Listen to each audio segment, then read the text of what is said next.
Hello students, today we will discuss about myasthenia gravis. Okay,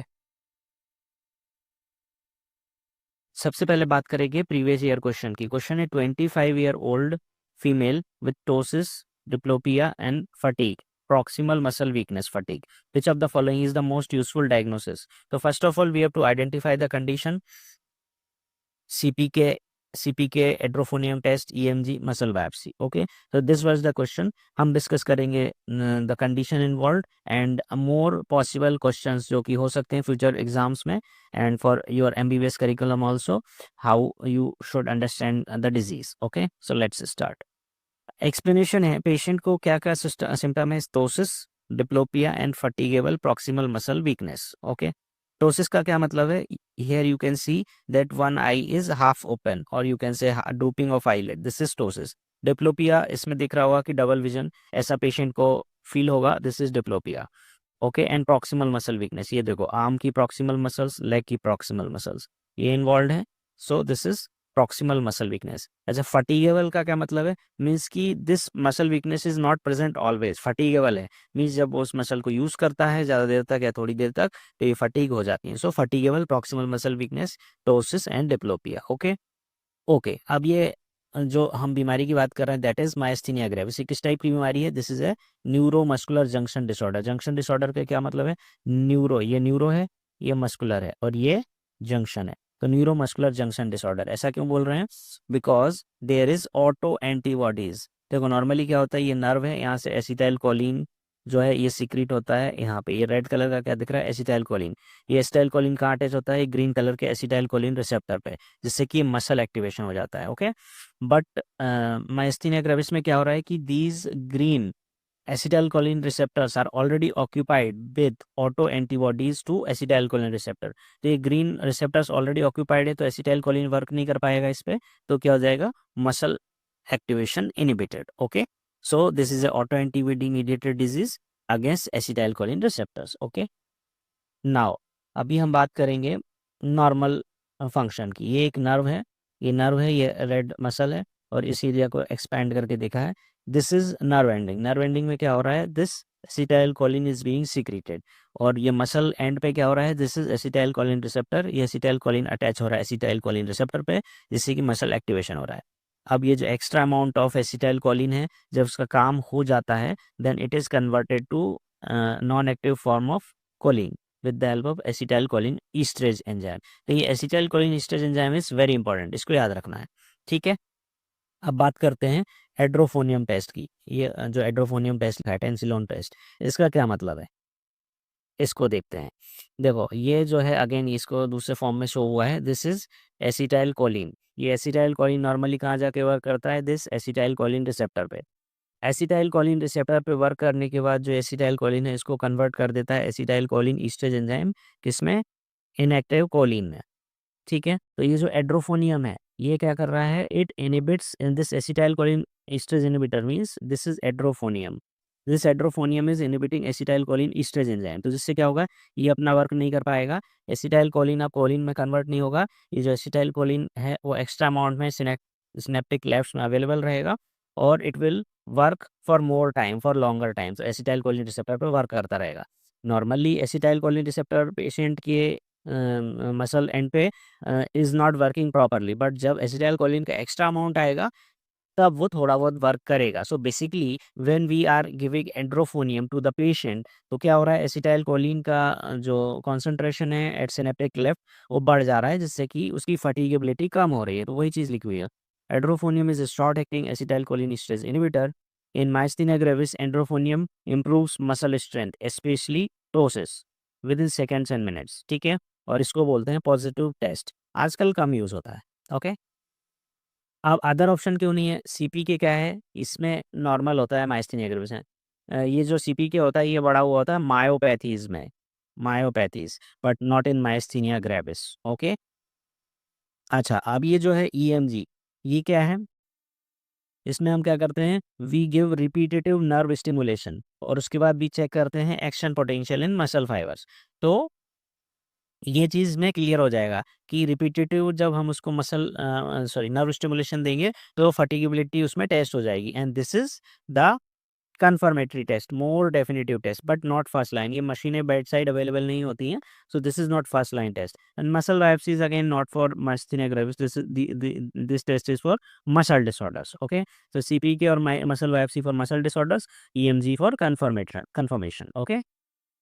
अच्छा, तो summary क्या है? यंग वुमेन है, this is young women with science of fluctuating muscle weakness, ये fluctuating proximal muscle weakness, और mild bilateral ptosis या unilateral ptosis, ये देखो डोपलिंग ऑफ आईलिड, और बाकी डिप्लोपिया होगा, और edrophonium test is classic and rapid diagnostic tool. ठीक है, ओके। सो क्लिनिकल फीचर्स में वही चीज़ें फिर से, ptosis, diplopia, proximal, fatigable muscle weakness, और भी कुछ चीज़ें हो सकती है, थोड़ा सा आपको ध्यान रखना।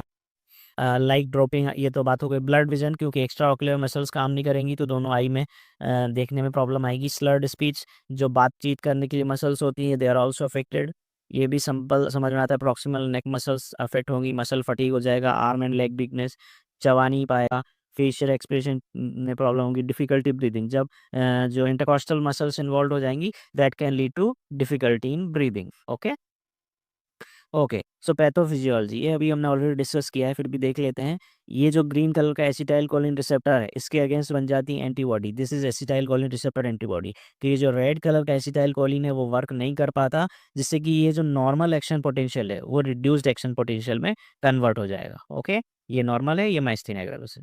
तो that is the pathophysiology. I hope you understand. Now diagnosis, diagnosis में edrophonium test we have already discussed. अब जो एंटीबॉडीज हैं उसको भी डायरेक्ट टेस्ट करके देख सकते हैं। इलेक्ट्रोफिजियोलॉजी जो अभी हमने डिस्कस किया, ये वाला, हाँ, this is electrophysiology, this is confirmatory test. Okay, okay. And last is CT test, इसमें थाइमोमा मिलेगा। माइस्थीनिया ग्रेविस में क्या होता है? थाइमस ग्लैंड का एनलार्जमेंट हो जाता है, and that can be seen on CT chest. ठीक है, ओके। नाउ डिफरेंशियल डायग्नोसिस में most important differential diagnosis is Lambert Eaton myasthenic syndrome. देखो इसमें जो सिम्टम्स है they are similar to myasthenia gravis, but the basic pathology is different. Myasthenia gravis में क्या हो रहा था? ये जो एसिटाइल कोलिन एस्ट्रेज है वो यहाँ पे रिसेप्टर्स पे वर्क नहीं कर पा रहा था। ठीक है, but in Lambert Eaton myasthenic syndrome इसमें क्या हो रहा है? जो एसिटाइल कोलिन है वो यहाँ पे सीक्रीट ही नहीं हो पा रहा बिकॉज ऑफ एंटीबॉडीज, ये सीक्रीट नहीं हो पा रहा। Means Lambert Eaton myasthenic syndrome is a presynaptic disorder, और माइस्थीनिया ग्रेविस क्या है? Postsynaptic. ये भी क्वेश्चन पूछा जा सकता है। ओके, सो की इन्वेस्टिगेशंस क्या है? सीपीके नॉर्मल होगा क्योंकि मसल्स नॉट इन्वॉल्व, ये हम बात कर रहे हैं माइस्थीनिया ग्रेविस की। इलेक्ट्रोमायोग्राफी एक कंफर्मेटरी है बट नॉट फर्स्ट लाइन। बस muscle biopsies again not useful. एड्रोफोनियम rapid screening tool, यही क्वेश्चन था अपना बेसिक। ठीक है, let's discuss the question again now. Okay, so this was the question. 25-year-old female, ptosis, diplopia, fatigable proximal muscle weakness, all suggest myasthenia gravis. अब CPK not right, wrong answer. Edrophonium test इसको बाद में देते हैं। Electromyography क्यों नहीं answer होगा? Most useful बोल रहे हैं। ठीक है, मोस्ट यूजफुल, तो इसमें आंसर होगा एड्रोफोनियम टेस्ट, बिकॉज अगर इसमें क्वेश्चन होता कन्फर्मेटरी और gold standard, then we could have answered this, but अभी मोस्ट यूजफुल, मतलब अभी बेड साइड की बात हो रही है, तो edrophonium test is the answer, और muscle biopsy is again wrong. ठीक है, ओके, ओके। तो ये मैकेनिज्म हमने ऑलरेडी देख ली थी। नॉर्मली क्या होता है? एसिटाइल कोलिन सीक्रेट होता है नर्व एंडिंग से, ये अटैच होता है एसिटाइल कोलिन रिसेप्टर पे, जिससे कि मसल एक्शन पोटेंशियल होता है। अब यहाँ पे देखो ट्रीटमेंट क्या होगा? जो एसिटाइल कोलिन ईस्ट्रेज इनहिबिटर है वही ट्रीटमेंट है जो हमने डायग्नोसिस में यूज़ किया था, बट डायग्नोसिस में we had use edrophonium which is short acting, और हमें ट्रीटमेंट में कुछ लॉन्ग एक्टिंग देना होगा, दैट इज फाइसोस्टिगमिन और पायरिडोस्टिगमिन, एक ही चीज़ है। तो देखो इस फोटो में this green dot is acetylcholine, acetylcholine esterase. ठीक है, एसिटाइल कोलिन ईस्ट्रेज है, तो फाइसोस्टिगमिन क्या करेगा? Physostigmine is acetylcholine esterase inhibitor. ठीक है, तो इसको इनहिबिट कर देगा। तो ये जो ग्रीन कलर का है एसिटाइल कोलिन ईस्ट्रेज, ये एसिटाइल कोलिन को इनएक्टिव कर रहा था। कैसे? एसिटाइल कोलिन को कोलिन में कन्वर्ट कर दे रहा था। तो जब acetyl choline esterase inhibitor means हाइसोस्टिगमिन इस एसिटाइल कोलिन ईस्ट्रेज को इनहिबिट कर देगा, देन एसिटाइल कोलिन ईस्ट्रेज जो है एसिटाइल कोलिन को कोलिन में कन्वर्ट नहीं करेगा, तो so acetylcholine will be available in synaptic cleft, और मसल एक्शन पोटेंशियल चलता रहेगा। So that is the management with acetylcholine esterase inhibitor. Okay, तो दूसरा मैनेजमेंट जो है स्टेरॉइड्स एजाथाइप्रिन, ये क्या हो रहा है, जैसे कॉर्टिकोस्टेरॉइड है, ये जो एंटीबॉडीज हैं इसके अगेंस्ट काम कर रहा है, एजाथाइप्रिन एंटीबॉडीज के अगेंस्ट काम कर रहा है। ओके, मीन्स जो इनिशियल मैनेजमेंट है पायरोस्टिगमिन, वो एंटीबॉडीज के अगेंस्ट नहीं काम कर रहा है, that is acting against acetylcholine esterase enzyme. और जो अपना corticosteroids and azathioprine, they are working against antibody. अच्छा, ये एंटीबॉडी यहाँ पे नहीं है, एंटीबॉडी यहाँ पे ही है, तो बस शो हो रहा है यहाँ पे। Okay, so don't confuse. और प्लाज्मा फेरेसिस का भी काम ही है, ऑटो एंटीबॉडी को बॉडी से रिमूव करेगा। Okay okay, so now we will discuss a new question. Which of the following is best? Following best explain the hallmark of muscle weakness in myasthenia gravis. Constant muscle weakness. Do you think this is right answer? No, constant muscle weakness नहीं है. Fluctuating muscle weakness. This seems correct. Progressive weakness. Sudden paralysis. ये भी गलत है. Fluctuating that improves with exertion. अच्छा, ये exertion है, ये भी गलत है. Progressive weakness that worsen throughout the day with activity. This seems correct. ये wrong है. Constant नहीं है. Fluctuating muscle weakness that improves with exertion, ये तो रॉन्ग है, ये नहीं होगा।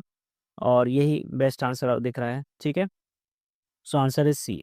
सो myasthenia gravis characterized by fatigable weakness, muscle strength decreases with continued activity and improves with rest। ये जरूरी चीज़ है।